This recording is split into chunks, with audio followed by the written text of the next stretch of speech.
이미 북한의 붕괴는 시작되었다는 것입니다.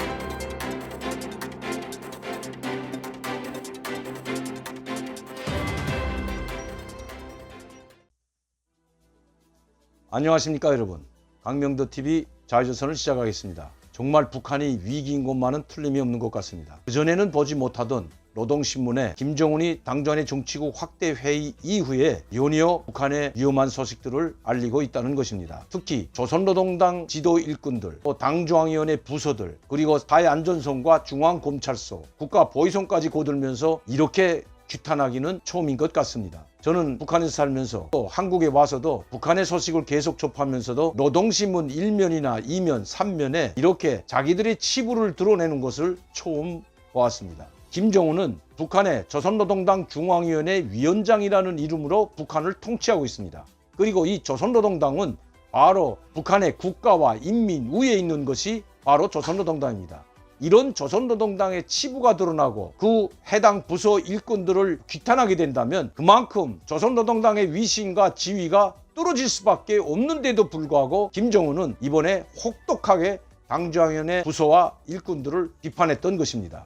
그리고 그 치부를 만천하에 드러내기까지 했습니다. 특히 평양우학대학 행정부서가 아닌 바로 평양우학대학 당위원회 일꾼들에 대해서 혹독한, 그것도 엄중한 범죄 행위를 감행한 반당적이며 반인민적이며 반사회주의적이라는, 옛날로 말하면 반당 반혁명 종파분자라는 말을 이렇게 김정은은 세 가지로 나누어서 혹독하게 비판했던 것입니다. 김일성 시대에는 반당 반혁명 종파분자들을 쓸어버렸다는 이야기가 있습니다. 그러나 이 반당 반혁명 종파분자들은 유일사상체계, 즉 북한의 주체사상이 북한 전체의 지도 이념으로 확립되고, 그리고 김일성 유일사상으로 온 세계가 무장했다고 하는 지금 북한 사회에서는 있을 수가 없는 일이기 때문입니다. 주체사상이나 김일성주의화가 이루어지지 않았다는 그 이전, 즉 70년대 이전에는 반당 반혁명분자들이라는 문구를 써가면서 숙청한 것도 사실입니다. 그러나 그때 반당 반혁명 종파분자들로 지목된 호가이나 박금철, 김도만 같은 사람들은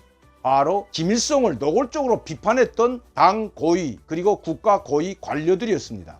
김일성의 독단을 견지했던 사람들이 바로 반당 반혁명 종파분자로 낙인되어 숙청됐던 것입니다. 그런데 지금 또다시 김정은은 반당 반혁명 종파분자라는 말을 쓰지 않았지만 그보다 더 혹독한 반당적이며 반인민적이라는 말을 쓰고 있다는 것입니다. 이것은 곧 국가를 배반하고 인민을 배반한 반당 반혁명분자의 준하는 단죄라는 것입니다. 왜 이렇게 김정은은 혹독하게 자기의 수발을 들고 자기를 지지하고 자기를 받들고 있는 간부들에 대해서 혹독하게 단죄하고 있을까요? 그만큼 북한이 위기 상황이라는 것입니다. 그러면 지금 북한의 어떤 위기 상황이 가장 심각한지에 대해서 여러분들께 말씀드리겠습니다. 지금 김정은은 사실 코로나19 확진자는 단 한 명도 북한에는 없다고 합니다. 단 한 명도 없는 북한에 전 세계에서 그야말로 보기 드문 국경 봉쇄 장벽을 쌓아놓을 뿐만 아니라 완전히 차단시키고 있습니다. 개미 한 마리 얼씬 하지 못하게 국경을 봉쇄하고 있는 것도 사실입니다. 그리고 북한과 국경을 맞대고 있는 나라들은 우리 대한민국을 제외하고는 러시아와 중국입니다. 바로 중국과 러시아는 북한의 우방국가들이고, 특히 중국은 혈맹이라고 하는 지구상에서 하나밖에 없는 북한의 맹방인 것입니다. 또 중국도 코로나19가 완전히 잡혔다고 자인하고 있습니다. 그런데도 불구하고 중국을 완전히 봉쇄한 것은 그만큼 중국을 믿지 못한다는 것입니다. 양쪽 다, 중국도 북한도 공산당이 국가와 인민을 지도하는 일당 독재 체제이기 때문에 자기 국가와 국민을 얼마든지 속일 수 있다는 것을 서로 알고 있기 때문이라는 것입니다. 점점 더 봉쇄를, 특히 북중 국경 봉쇄를 강화하고 있습니다. 이제는 러시아에서 들어오던 배도 차단했다고 합니다. 얼마나 코로나19 전염병이 들어오는 것을 무서워했으면 이렇게까지 우방과 맹방까지 모두 장벽을 쳤을까요? 이것 때문에 북한 사람들은 지금 막다른 지경에 처해 있습니다. 마을을 벗어날 수가 없는 지경에까지 이르렀다고 합니다. 먹고 살기 힘든 북한 사람들은 전국 각지를 돌아다니면서 또 친척들을 찾아다니면서 먹을 것을 해결하고 장사를 하면서 살아왔던 것이 현실입니다. 그런데 마을과 마을 사이로 모두 차단한 지금 상황에서는 한 발자국도 움직일 수가 없습니다. 지금 강추위가 몰아닥치고 있는데 땔감도 없고 식량도 없는 이 북한의 일반 서민들, 그야말로 고통의 연속이고 그들의 분노가 하늘을 찌른다고 합니다. 그 사실을 대변하듯이 제가 3일 전에도 말씀드렸지만 북한은 이번 코로나19 전염병 들어오는 것을 막지 못하면 북한 정권, 김정은 체제도 무너질 수 있다고 여러분들께 말씀드렸습니다. 그런데 북한 김정은이 저와 같은 똑같은 말을 했습니다. 오늘자 11월 19일 노동신문 논설에는 이렇게 논평을 하고 있습니다. 여기에 중점적인 부분만 여러분들께 낭독해 드리도록 하겠습니다. 비상방역 사업은 1950년대 전승세대와 같은 불굴의 투사들을 부르고 있다. 악선전 전염병과의 청포성 없는 전쟁이 벌어지고 있는 지금 우리 모두는 신형 코로나 비루스와의 싸움에서 패자가 되겠는가?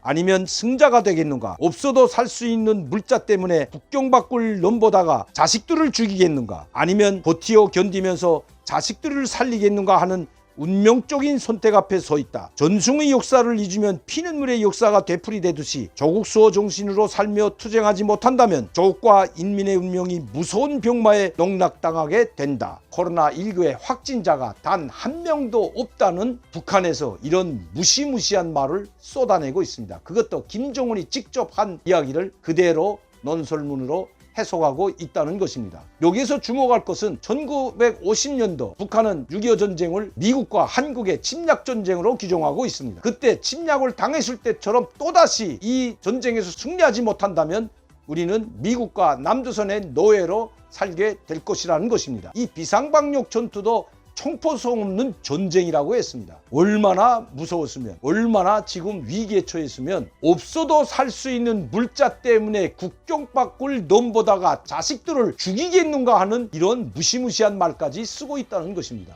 지금 북한 정권은 추위와 군짐으로 고통 속에 빠져 있는 북한 주민들을 오히려 코로나19 비상방역 전투라는 이름으로 깔아뭉개고 있다는 것입니다.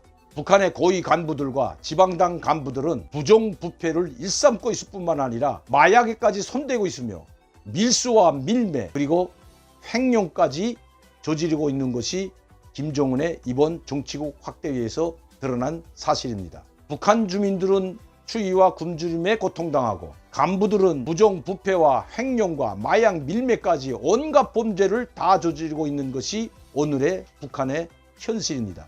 이런 상황에서 과연 북한이 얼마나 더 버틸 수 있는지 코로나19 전염병이 아니더라도 이미 북한의 붕괴는 시작되었다는 것입니다. 오죽했으면 김정은이 이번 당주한의 정치국 확대 회의에서 자기를 떠받들고 있는 간부들을 혹독하게 질책하고 반당 반혁명 정파분자, 반당적이며 반인민적이며 반사회주의적인 자들이라고 질타했겠습니까?